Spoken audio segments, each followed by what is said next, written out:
Welcome to the Real Estate Niche Show, a show that focuses on top real estate professionals who specialize in different niches of real estate. My name is Ben Kogut. Join me as we dive deep into the professional and personal lives of the experts of the real estate industry.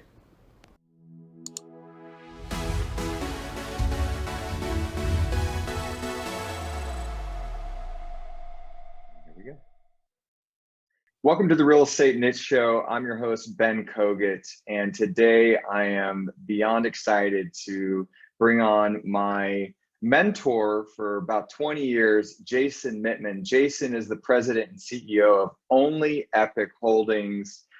He has been in the commercial real estate for more than 25, going on 30 years. And then he has covered everything from real estate brokerage, development, investments. I know he does a lot in the shopping center business, as well as investments in other types of holdings. He has a background in extreme adventure sports. So we're going to talk about that here in a little bit, about some of the lessons that he's learned through some of the world's toughest races. And he is just a world of wisdom. And thank you so much for coming on the Real Estate Niche Show, Jason. What else did I miss? What else would you like to add to your background? Thanks to you so much. Well, thank you very much, Ben. I think you got it all. I would say seeing you, and yes, I've been mentoring you a long time, and you've been mentoring me some too. So it goes both ways. And I think that mentoring you has been one of the joys of my adult life. So very proud to be on the show with you today. Thank you. Maybe let's start with a little bit more about your background in the commercial real estate business. Maybe give us like a high level about what your background is and what it is that you're working on now. And what is there a niche in particular that you have been focused on throughout your journey? Sure. So I started at the age of 18. I've been at it 32 years now, and I started because of a phenomenal mentor named Robert Jory in San Antonio, Texas, who I was just incredibly fortunate and to have him put me under his wing for over 8 years and really taught me everything. And I was just so lucky. And though luck is sort of what you make, and if you ask the universe for something and with some determination and goals, you'll find a way to get it. Lately, I've been focused then on a portfolio of 7 properties, which we've assembled, we syndicated, we raised the money, and we're closing the end of this month. And they're 5 light industrial and flex buildings near Cincinnati, a logistics building in Wichita, and a shopping center outside of downtown Fort Worth. It's a blended portfolio geographically and product type. As you said before, my background really is shopping centers, specifically heavy value add shopping centers have been poorly managed, poorly maintained, look bad leases, with tremendous upside, where I've got about 150 checkpoint spreadsheet where I weigh a variety of points. And if it comes up with a certain score, we know this is something that if we buy it at the right price will work. And that's kind of been the bread and butter. I prefer historically those centers to be in front of, so a shadow center to a large grocery or a Walmart or Target or something like that. So, and it's been a long, great journey, a crazy one, as you know. I do. How would you describe what's been the most difficult part about the business for you on your journey?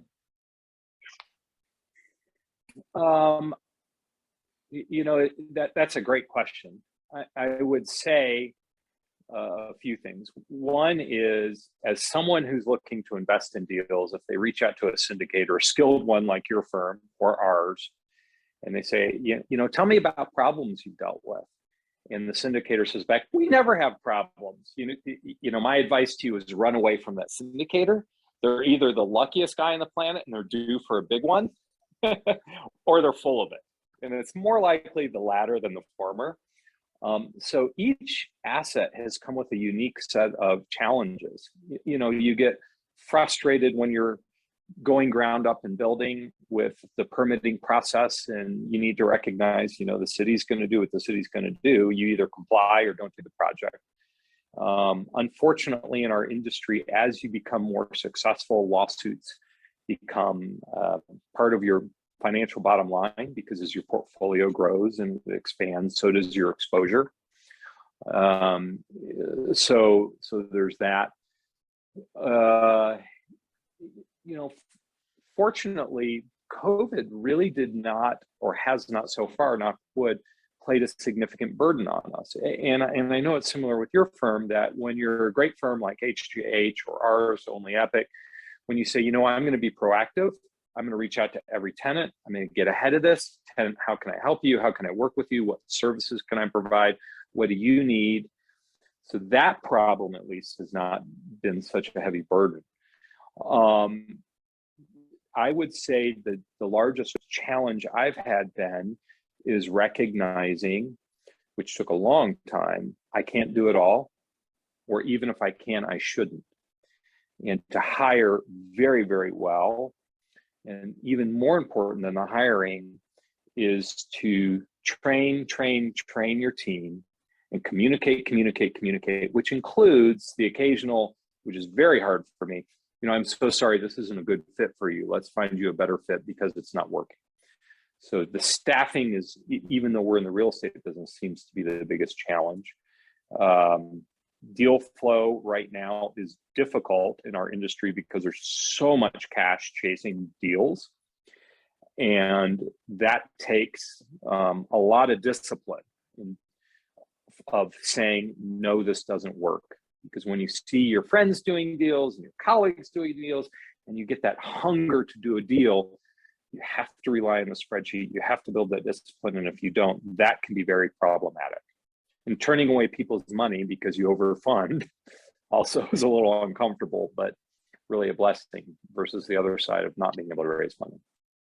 Yeah, to that point, what is the number one reason why people fail in this business, would you say?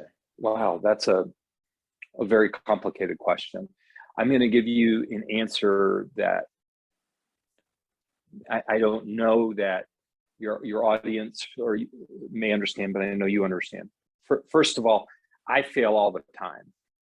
And what I do, and when I say fail, it doesn't work out the way I planned it. I don't know a single real estate deal that does. It's like when you go to closing, if it's like, hey, we're here at closing, sign the paperwork and you leave and everything's joyous and nothing happened, please call me. Right? Or the same with development. You're building the airplane as you're flying it every time. What we do very well is we do what's called an AAR, after action report. I'm a big fan of these. Don't let those problems and those failures drive you down. Learn from them so you don't repeat them. As far as pure failure goes, I think what in our industry causes people to fail is, frankly, they give up. The analogy I teach on this when I'm teaching courses is, first time in your life you want to climb a mountain, a big scary one, or maybe just a 14er, right? You're at the parking lot and there's all these people and you think, wow, there's 100 people here. And then you start climbing, and you go an hour or two and you look around and go, there's about half the people here. And then you go up a little higher and now it's really hard and you're breathing heavy. You've done this with me. You know what I'm talking about, right? And you're moving sluggish because the air is thinner. The challenge is greater. And the weather and the wind starts beating at you. The challenge is greater. And you look around and you go, there's even half the people again. You go, maybe they're the smart ones. And then you make it to the top. And what does that feel like, Ben? Oh, just some sort of, I don't know if the word euphoria, but it's incredible. Right. And you accomplish so much more. And you know what else is unique about that great accomplishment? You look around and now almost everyone is gone. One of the benefits of real estate is that it's really hard and it can be very stressful. And what that means is, in exchange for that additional difficulty and stress and risk, the reward is greater. So I would encourage anyone who's wanting to give it a try, don't give up. Entrepreneurs and real estate developers, we're in that same club of, If you give up, you're not going to get rewarded for sure. But if you make it to the top, well, you just might, and you're going to get rewarded well. That's failure, is failing to keep going. So for our listeners, Jason is not just being metaphorical, he's being literal in the sense that he is an extreme athlete. He has a history of doing multi-day adventure races, and still to this day trains for climbing. What are you training for at the moment, I might ask? Because I know it's something. Don't roll your eyes at me, Benjamin Kogut. I'm training for two things. I'm going for 16 days to Potrero Chico, Mexico, to climb in February. They have some very difficult rock climbing, very difficult.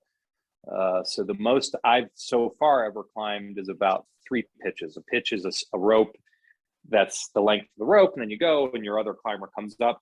So there's a 27 pitch route out there. Yeah, fun. That's a long one. And for our audience, Jason teaches a course called Lessons Learned from the World's Toughest Adventure Races. And so, Jason, my question for you is, what are the takeaways that you want your audience to have after having participated in your course? That's a great question. Thank you, Ben. That ties into your last question. So the guy I'm doing this Potrero Chico with is the same one we're going to do a speed summit of Mount Denali in Alaska in June. The typical time is 2 weeks. Our goal is 96 hours up and down. And it's with the right person. So 1 is the right team. 2 is communicate with that teammate constantly to learn how to work together. 3 is set goals. And 4 is research. And if you can take problem solving, communication, the right team, and setting goals, you're unstoppable. And I would say that's the core of what's taught over a 2-day class. I think the other piece of that is actually fear setting, because I'm scared to death of doing this thing, actually. And the guy I'm doing it with, he's sort of the real deal. And it's going to be an exciting, adventurous challenge. But those things apply to everything. And you can see in the world of adventure racing the same thing that you see in our world. You can almost identify a team and go, they're not going to make it, right? You see that at real estate conferences too, don't you? Right? You're like, boy, that guy he's lacking confidence. He doesn't have his A game. He hasn't researched the property he's talking about. And in the back of your mind, you're thinking, wow, that's probably not going to go so well, right? Sure. Yeah. And so you mentioned fear setting, and I had the pleasure of taking your fear setting course. Would you mind sharing with our audience, in a couple minutes or however long it takes to explain what that means? So this comes from a great TED Talk that Tim Ferriss did. So if you look Tim Ferriss TED Talk fear setting, you can get the basics. And I designed a series of forms and built on it. Essentially what it does is it forces you to write down your fears. That's step 1. It's amazing how just stress relieving to get it out of your head. When your chest feels tight and you're panicking, you wake up, just go write it down. Exactly. And then it walks you through a series of, well, what's the worst case now? What's the worst case 6 months? And then it has you go through a series of arbitrage and backstops. Well, what can you do to stop it? And if you can't, what's the worst case? And by the end, you go, that's not so bad. Yeah. And that's the fear setting exercise. And it takes obviously a lot of time to go through it. And it's a worthy investment of your time. Yeah, for my audience, I highly recommend looking at that Tim Ferriss video and trying it out for yourself. It had a big impact on me and helped me decide what direction to go with some major decisions in my life. So I highly encourage that. Moving on, I kind of planted a few questions for you before we started, one of which is, what is the first or worst job that you've ever had? Well, I've been an entrepreneur since according to my mom, I was in 5th grade. So the first job is pushing a lawnmower or carrying a rake around depending on the season. I would rake leaves, shovel snow, or push a lawnmower in Toledo, Ohio, as a small little kid. That was probably the first job. The hardest job, I don't know if I'll say the worst job. Oh, I'm going to leave the name of the company out. I almost said it was a Bill Miller barbecue when I was scrubbing pots and pans, but I was a kid in high school, and everybody does something like that. It's like, you break out in zits because all the grease. It was terrible. But the worst job was I worked for a very large accounting firm that had one of the big ones that had a consulting division. I was one of their consultants working on privatizing Kelly Air Force Base's real estate assets in San Antonio, Texas. And all you do is push paperwork literally all day long under fluorescent lights, and that was your life under this big corporate. I was doing TPS reports, from the office. Mm-hmm. That was soul sucking. So even though I'd say the dirtiest maybe was washing barbecue pans, by far the worst for me anyways, and for some people that's a great job, it was not a good fit for me. And if you were to talk to Jason Mittman back in that day, what do you think is the best advice that you could have given him? Leave today, go get your real estate license. Follow what Jory told you. Stop this. Start now. And what would you, okay, let's take that a little bit further. Okay, so Jason Mittman gets his real estate license. You're in the business. What advice would you give him when you got your real estate license? This sounds very similar to the conversation I had with you when you graduated college. Go find a client. Go find a client. I remember that conversation with you when you wanted to get in. You said, okay, I got my license, now what? I said, well, now you gotta go find a client. And stunningly, you came back a day later, you're like, okay, I did, now what? And you did that over. Yeah, that was 2001, everybody, by the way. Jason's been teaching me and mentoring me for literally 20 years. So, and I just have to publicly say, man, thank you for your friendship, for your mentorship, for your partnership, for your brotherhood. I mean, you're just incredible positive influence in my life. So thank you for that. Well, thank you as well. I think the answer, yes, I think the answer really is, if you want to learn to walk, you have to take a step. And normally, when I started, and even when Ben started, that wasn't so easy as it is today. They have this magical thing called Google. And there is an infinite, as much as you can swallow via fire hose, ability for you to learn and get started. And if the deal is good enough, you'll find the money. Money is not an excuse. Ben and I were at a recent conference, and there was almost $750 million of cash that people were saying, I need a place to put my money. And they'd say, and the total was, that's a lot of money. And debt isn't the excuse either. If your deal is good enough, you'll find the debt. And your lack of knowledge is not an excuse either, because if the deal is good enough, people will come in and work with you. They'll help you. They'll find a way. You have to work it. So a young man that I was mentoring this past year wanted to buy an asset in Austin, and he'd reach out. He goes, I'm struggling. What do I do? So I don't know. Well, how many deals have you looked at this week? A couple. How many offers have you made this week? None. I said, and this is a gentleman who knows you. And I said, how many does HGH look at a day, of our mutual friend, Ben? He goes, well, like 500 to 1,000. I said, so why aren't you looking at 500 to 1,000 too? If you really want to do the deal, put forth the effort. And they go, well, I do. You looking at 1,000 deals like HGH does?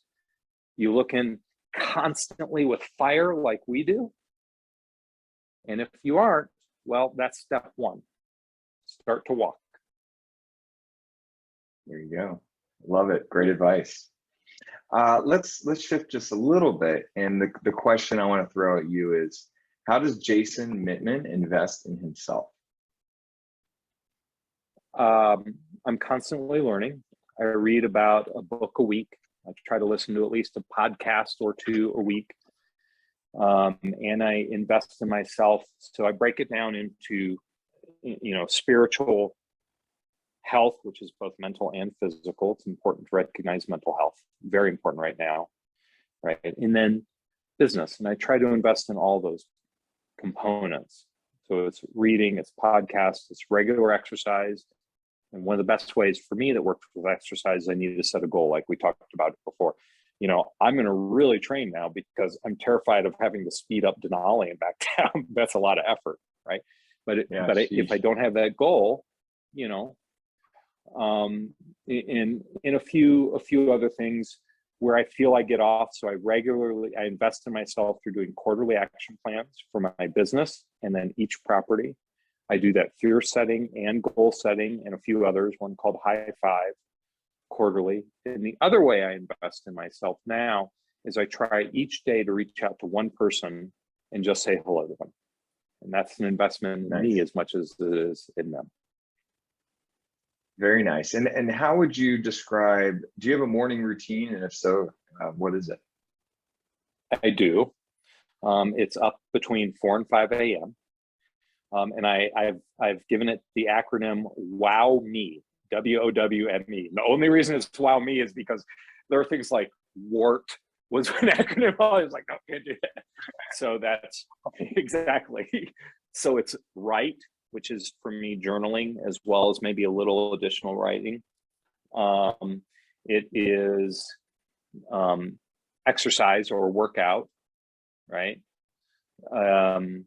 It is, so my full morning routine is I journal, I do meditation, which includes breathing.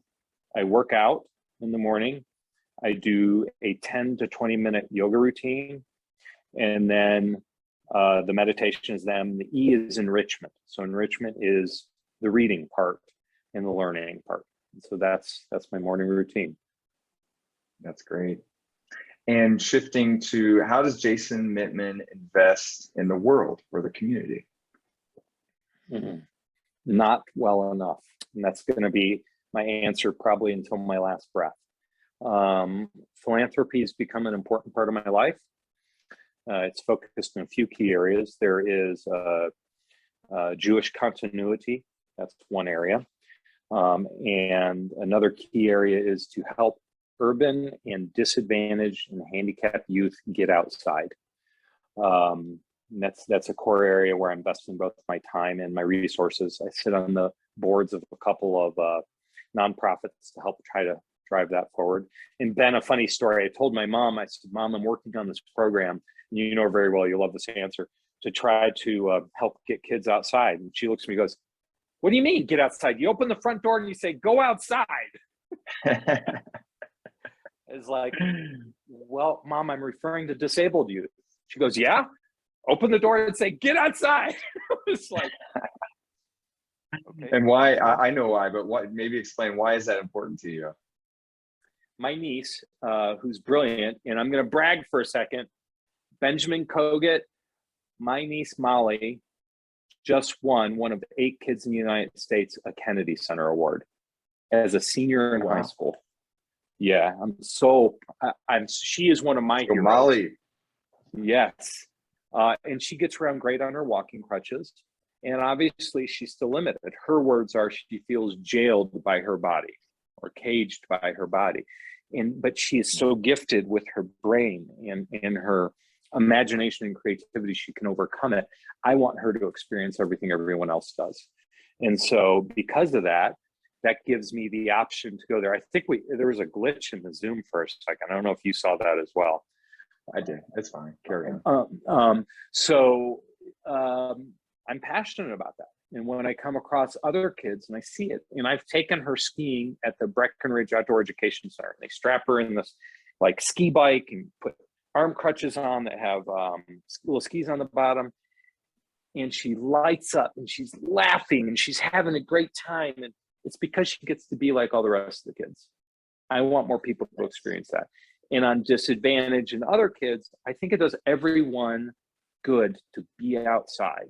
to connect with earth, to connect with nature, to frankly get a break. And I want more people to experience that. Wonderful. Winding down, the last major question is, how do you define success? I love this question, and I'll tell you why. And I forget where I heard it. I want you to picture Richard Branson. Got a question. Would you find Richard Branson to be a success, Ben? Yes, sir. Me too. What if I told you, though, that all Richard Branson ever wanted to do was to live in a small cabin in the woods and not be around people and write books? Would you then, by Richard Branson's definition, call Richard Branson a success? No, sir. Right. And I went, wow.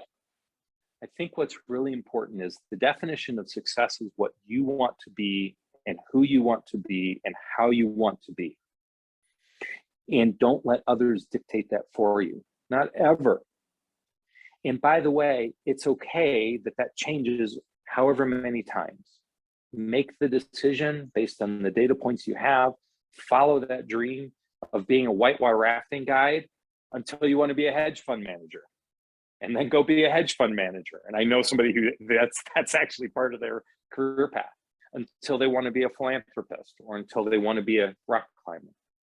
Be your own definition of success, and don't let anyone change that. I got to ask, how has your definition of success changed from, I don't know, the day you got your real estate license to today? Significantly. Thank you for that question. It probably was focused significantly on money,